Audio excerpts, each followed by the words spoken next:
একটু শক্ত, হ্যাঁ খুব শক্ত জিনিস না। দেখছেন সুপ্রিয় দর্শক, একদম নিজের হাতে নিজের গাছ থেকে লাউ পেরে দিচ্ছেন, চমৎকার। দেখছেন মাশাআল্লাহ, কি জাত এটা? ময়না না? ময়না। মাশাআল্লাহ, দোয়া করি। আজকে নিছি এটি ছোট একবারে কচি। আসসালামু আলাইকুম হুমান ভাই, কেমন আছেন? হ্যাঁ ভাই আলহামদুলিল্লাহ ভালো আছি ভাই। তো আপনি কত বছর ধরে এই লাউ চাষ করতেছেন?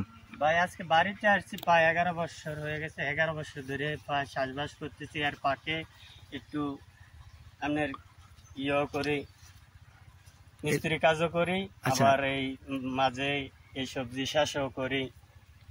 এই লাউ ক্ষেত, বেগুন ক্ষেত, আপনার টমেটো, প্রায় আজকে 11 বছর চলতেছে করতেছি। আচ্ছা, এটা কতদিন হয়েছে এই লাউটা? এই লাউটা প্রায় আপনার 70-80 দিনের মতন হয়ে গেছে। কি জাতের এটা? এটা ময়না। ময়না। কতটুকু জায়গা চাষ করছেন? এটা 15 শতক জায়গা আছে এখানে। 15 শতক জায়গা? জি। কতগুলো চারা লাগছে এখানে? প্রায় 100-র মতন চারা হবে। ময়না চারাটা কি ভালো? প্রোডাকশন কিরকম মনে হচ্ছে আপনার? মোটামুটি একটু ভালো আছে। আপনি কি মোটামুটি কবে থেকে এটা উড়াইতেছেন ইয়াটা, লাউটা?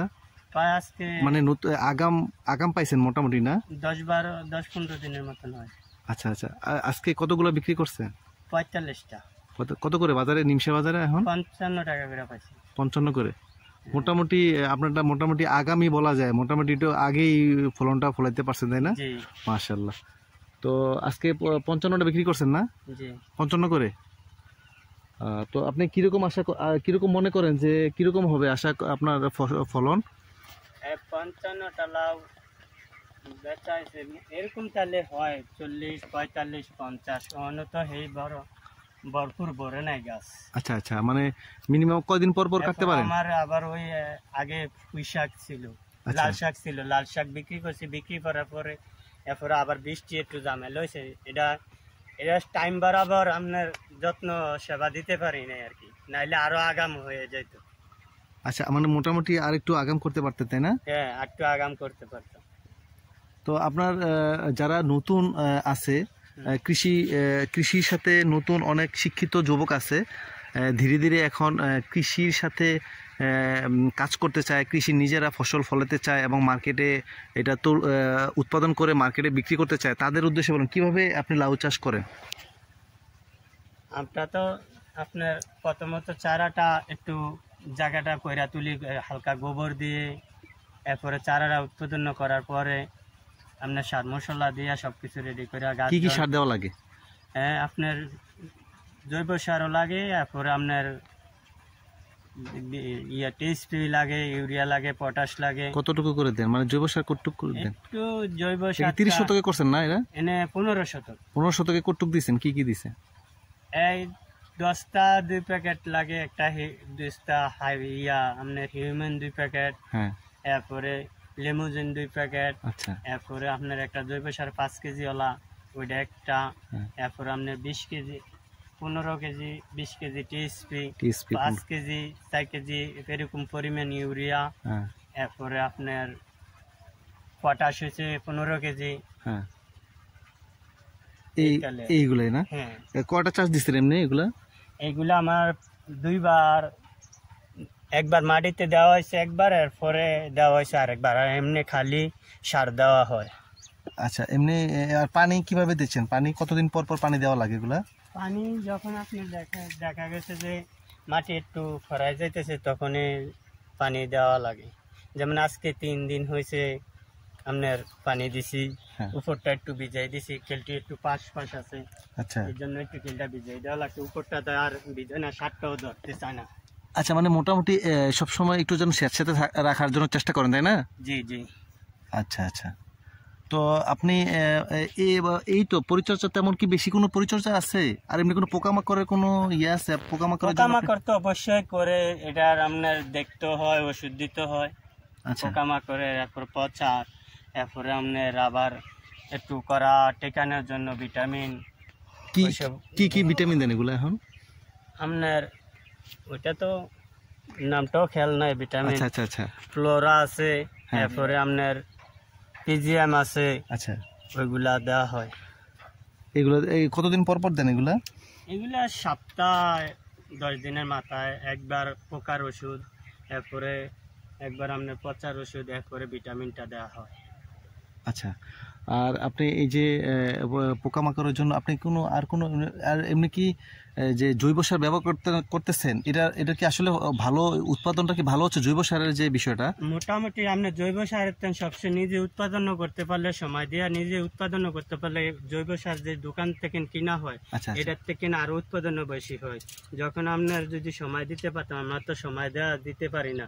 যেমন পাশে আবার একটু আরেকটা কাজ করি পানি সারের, ক্ষেত্রে যাই আপনার দিতে আমার একটু কষ্ট হয়। নাইলে বাড়িতে যে গোবরগুলো আছে ওই গোবরগুলা যদি সময় দিতে পারতাম উঠাইতাম, এটার সাথে 5 KG TSP, 5 KG potash, 5 KG urea দিয়ে মিক্সচার করে সপ্তাহখানিক রাখি একবার ফসলে দিতে পারলে জৈব সারের গুণাগুণই আলাদা থাকলে উৎপাদন আরো বেশি হইতো, তাই না? উৎপাদন একটু ভালো হতো।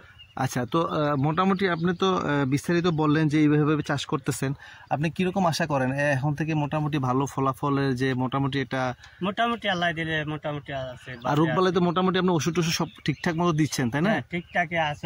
আর করা ওই যে কিছু ফুলে যে কিছু ওই যে মানে লাউ হয় না, শুধু একটু দিতে হবে।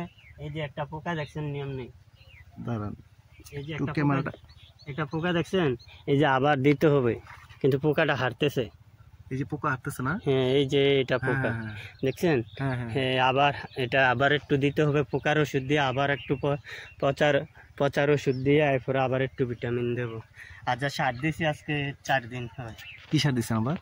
ওই তো আপনার ওই যে এগুলো মিক্স করে সবগুলো টিএসপি সবগুলো মিক্সার করে আবার দিছি। দেওয়া নিরে টিরে গাছ টাছ আসিল, পরিষ্কার করে একটু পাতাটা ভাঙছি।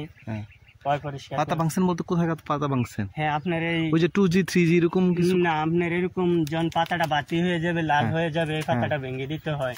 নাইলে আপনার এটা কড়াটা লাগলে এই কড়াটা পচে যায় এবং কড়াটা টিকে না। ও আচ্ছা আচ্ছা আচ্ছা, এটা মূল্যবান একটা মানে পরামর্শ কৃষকের জন্য, যারা নতুন যুবক অথবা শিক্ষিত যুবকেরা যারা লাউ চাষ করতেছেন। দেখেন ইমরান ভাই অনেক সুন্দর একটা কথা বলছেন, এই যে পুরাতন পাতাটাকে কিন্তু কেটে দিতে হবে। পাতাটা হয় এটারে আপনার একটু করে বেশি না, হালকা করে তো এইভাবে একটু ভেঙে দিলে মনে করেন যে ওকে থাকে, কড়াটাও সুন্দর করে নিচে নামতে পারে, জাম হয় না, কড়াটা টিকে ভালো না, টিকে ভালো, পচা ধরে না, বা ওষুধ দিলেও ক্ষয় করলো টিকসই থাকে। আচ্ছা আচ্ছা আচ্ছা, তাহলে মোটামুটি আশা করা যাচ্ছে, এবং আপনি আজকে যে বাজারে বিক্রি করতেছেন, যারা লাউ চাষ করে বা আপনার পরামর্শ নিয়ে যদি লাউ চাষ করে তাহলে অবশ্যই ভালো ফসল পাবে বলে আশা করি, তাই না? জি। আর লাউ চারা যখন উৎপাদন করার যখন বীজ হয় তখন আপনার 5 ফিট শেডটা এই যে শেডটা, হ্যাঁ শেডটা হইছে আপনার 5.7 বাই 5.7, এই শেডটা না? 5.7 বাই 5.7, 5.7 মানে এমনি 5.7 না, প্রস্থে 5.7? হ্যাঁ, প্রস্থ 5.7, দিকেও 5.7 হলে একটা চারা বসাইলে তখন চারাটা টিকসই থাকে। ও একটা চারা থেকে আরেকটা চারা দূরত্ব 5.7 করে থাকবো, তাই না? এইটা বুঝতে চাইতেছেন? আচ্ছা আচ্ছা, এই যে চারাটা, হ্যাঁ স্কয়ার ফিট থাকে। আচ্ছা, আবার এদিকেও 5.7 না? মানে বামে ডানে সামনে পিছে যাই হোক সব 5.7 করে দূরত্ব থাকবে প্রত্যেকটা চারা। আর মাচাটা কিসে, ওই যে মুলি বাঁশের, চিকন মুলি বাঁশ দিয়ে দিচ্ছেন না? হ্যাঁ, এটি চিকন। আবার আচ্ছা আচ্ছা, আধুনিক আরেকটা হলো যে রশি দিয়ে এই বছর একটা নতুন পদ্ধতি আমি করছি। আপনার আগে আপনার এই মুলি দিতাম, অনেক টাকা ক্ষয় হইতো, এখন অনেক টাকা ব্যয় হইতো। এই বছর আমি সুতার উপরে, যে মোটা একটু সুতার উপরে নির্ভর করে উপরে জাল দিছি, মোটামুটি একটু মানে খরচটা একটু আমার অনেকটা বেঁচে গেছে। চমৎকার একটা কথা বলেছেন। কৃষকরা আসলে মানে ফসল ফলাতে গিয়ে দেখেন তেমন খরচটা একটু বেশি হয়ে যায়। তো আপনি নতুন একটা জিনিস আবিষ্কার করছেন ইমরান ভাই, আমি অনেক ইমপ্রেশন হয়েছি এবং আপনাকে উদ্বুদ্ধ করতেছি এই জন্য যে আপনি যে এই যে সুতা দিয়ে যে নতুন এই যে খরচটা কমাইলেন, আমি আশা করি এই ভিডিওটা দেখে যারা নতুন কৃষক অথবা পুরাতন কৃষক আছেন তারা অবশ্যই এই রশি ব্যবহার করে খরচটা কমাতে পারেন, এবং আপনার লাউটাও যেন ঝুলে মাটিতে পড়বে না, এরকম স্ট্রং থাকবে, তাই না? দেখতে পারতেছেন আমার কত স্ট্রং আছে, হুতাও স্ট্রং আছে, নিচেও দেখতে পারেন একটা কোথাও ঝুলা গেছে কিনা তাও দেখতে পারেন, টিকসই আছে কিনা। হ্যাঁ, তাহলে মোটামুটি আপনি কষ্টটা কমাই ফেলছেন, তাই না? ওই আগে তো অনেক বাঁশ লাগতো। হ্যাঁ, অনেক একটা ইয়েতে মোটামুটি আগে কতগুলো বাঁশ লাগতো, কত টাকার মিনিমাম? প্রচুর, আপনার এটাতে মাঝে খরচ করলে আপনার প্রায় 10-12 হাজার টাকার এক্সট্রা মূল্য লাগতো। আর এখন আমার প্রায় 400 টাকার সুতা লাগছে এটার মধ্যে। হ্যাঁ মাশাআল্লাহ, আপনি 400 টাকা সুতা লাগছে, 400 টাকা না, প্রায় দুটোটা মিললে 600 টাকার সুতা লাগছে। আচ্ছা আচ্ছা। আর আপনার 1000 টাকার জাল লাগছে। জাল 1000 টাকা, জাল 1000 টাকার, এই যে জালটা 1000 আর হইলো এই সুতা হইলো 600। হ্যাঁ। আর মুলিটা আপনার ধরেন একটা খুঁটি 5 টাকা করে। আচ্ছা আচ্ছা, একটা 5 টাকা খুঁটি 5 টাকা করে পড়ে। তাহলে কতগুলো খুঁটি লাগতে পারে? তাহলে আপনার মনে করেন যে প্রায় খুঁটি লাগতে পারে 250। আপনার যে নতুন একটা চিন্তাধারা যে এটাকে কিভাবে খরচ কমানো যায়, এটা নিয়ে আমি গত 2004-এ গেছিলাম দুবাইতে যাওয়ার পরের থেকে আপনার প্রায় 5-6 বছর আমি করি নাই। আমার ভাইয়ের ছিল, বন্ধু বান্ধব ছিল, ওনারা কাজ মাছ যাইতাম জরিপ মাছ যাতে যাওয়ার পরে দেখতাম যে ওনারা রড দিয়া শ্বাস করে। আচ্ছা, ও রড, এই মানে বাঁশের বদলে ওরা রড দিয়া শ্বাস করে, তো দেখতাম ওরা তো রমলের আরো দ্রুত খাইয়ালায় ভালো। আর আমি চিন্তা ভাবনা করছিলাম, আমি তো আর আজকে বহুত বছর বাড়িতে আসছি, সমস্যার কারণে টাকা পয়সা নাই, একটু কাশিদের কারণে করতে পারি নাই। এবার একটু চিন্তা ভাবনা ছিলাম, তাও আবার বৃষ্টিতে আমি একটা এই 10 ঘন্টা খেতে মার খেয়ে গেছিলাম। খাইরা যাও তো আমি আর পারি নাই। তখন আবার আগামীতে চিন্তা ভাবনা আছে 1 টন রড কিনবো, কিনা খুঁড়ির মাপে ওজনে আপনার একটা রড কাইটটা আপনার বানামু। আমি যদি একটা খুঁড়ি আপনার 50 টাকা পড়ে আর একটা খুঁড়ি 5 টাকা পড়ে, 6 মাস ব্যবহার করা যায় একটা খুঁটি।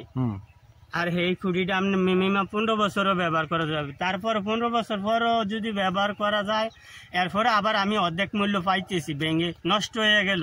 বাঙালির কাছে বিক্রি করলো, আমি বাঙালির কাছে বিক্রি করলে অর্ধেক মূল্য পাইতেছি। আমি এখান থেকে, এটা তো লার্কি চারা বা এটা ভেঙে গেলেও আর এটা কোনো কাজে আসে না। শেষ 6 মাস ব্যবহারের পরে গুড়িটা ভেঙে গেলে সেটা আর কোনো ব্যবহার হচ্ছে না। আচ্ছা আচ্ছা আচ্ছা, এটা আপনি নতুন একটা ধারণা দিচ্ছেন। এটা আমার ধারণা আছে, কর্মু যদি আল্লাহ বাঁচায় রাখে, টাকা পয়সার একটু কাশিতে আছি, যদি পারি চেষ্টা করবো আর কি। আচ্ছা আচ্ছা আচ্ছা।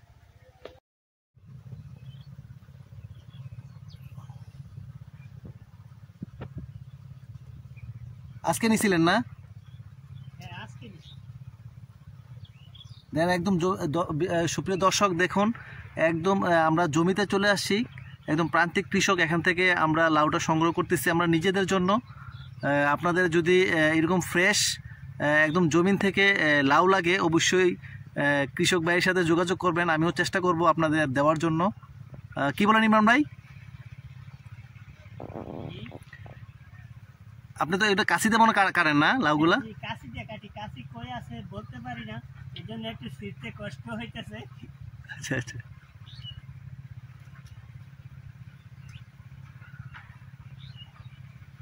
কাশি ছাড়া কাটা যায়, খুব শক্ত জিনিস না। দেখছেন সুপ্রিয় দর্শক, একদম নিজের হাতে নিজের গাছ থেকে লাউ পেরে দিচ্ছেন, চমৎকার। দেখছেন মাশাআল্লাহ, কি জাত এটা? ময়না না? ময়না। মাশাআল্লাহ, দোয়া করি। আজকে নিছি, এটি ছোট একবারে কচি।